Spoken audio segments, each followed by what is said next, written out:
show, which you can catch Saturday, February 28th on Lifetime. It's a very emotional story about a young man who's been in and out of the foster care system and the toll that it's taken on him. Now, I have to ask you, where does your passion come from when it comes to foster care? Where does that come from for you?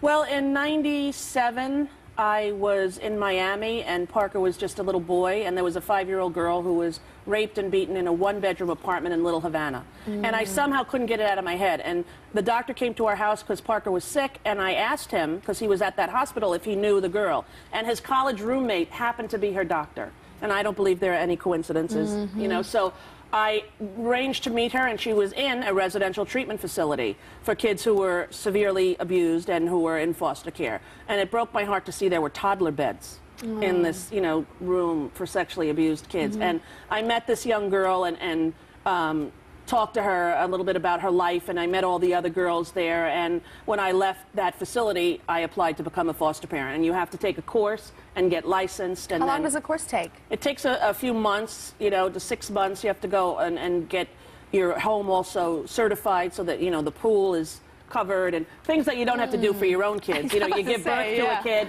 nobody checks. But you want to take a kid that is abandoned and in need of a home, you have to pass a lot of hurdles. But I think it's a good thing because you don't want, needless to say, the wrong people getting these kids.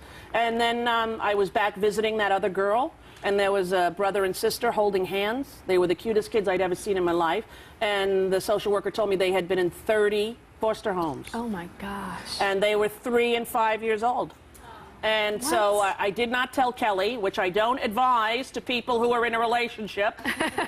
I put them in my car and took them home. Oh my gosh. Yes, it was a little bit of a big bite I took out of that hamburger. Yeah. And so the young boy stayed with us just a little while and then was placed in a special home for he had special needs. And the young girl we had for about 1.5 years, and we inquired about adopting her, but that's when we found out in the state of Florida, gay people are not allowed to adopt even the foster children they raise. Really? Yes, and so we went with the civil liberties, the ACLU, and we did a class action lawsuit to try to change that, and it just recently now has been changed. But that little baby girl, whose name is also Rosie. Her name's Rosie? Yeah. How's she doing?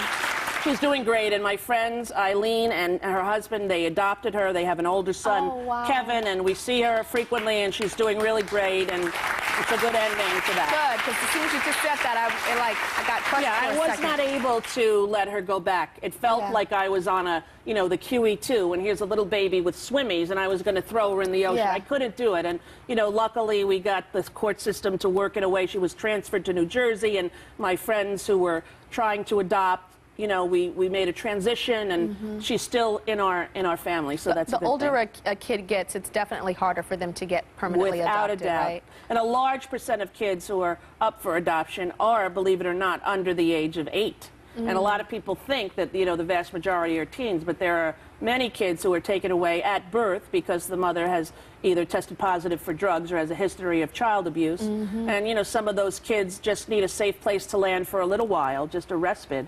And some of them need permanent homes. Tell me that there's a what is it, 8 out of 10 kids that exit the foster system, that age out. 8 out of 10 of them what? End up either dead, in jail, or on the streets.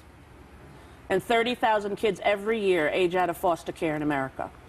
30,000. So what can we do about that? We need the federal government to really change the law and to provide more services, not only to these kids, but to the people who are trying to help them and take care of them. You know, oftentimes you take a kid from foster care, the kid has been through such traumatic events and they're quite troubled, and you need a lot of attention and a lot of extra help, and in our society with all the cuts, it's just not funded. I hear about a lot of abuse in foster homes. Is that prevalent? Sadly, that's true, because oftentimes people do it for the money. Now, it's hard for people who are trying to place kids to know which people are doing it for the money, and you hear these horror stories. There was a young boy, Fahim Williams, found dead in Newark, New Jersey, handcuffed to his twin brother, who was still alive. Oh my God. And the mother was in jail, and she gave the kids to her sister, who could not take care of them, and chained them up in the basement. Now listen, these are horror stories that happen all the time, but abuse does occur. And in some states, in Florida, I think you get $11 a day to care, feed, and clothe a child that you're taking care of in foster care. So if somebody is doing it for the money, $11 a day is not going to go very far, so they take a sibling family of 5.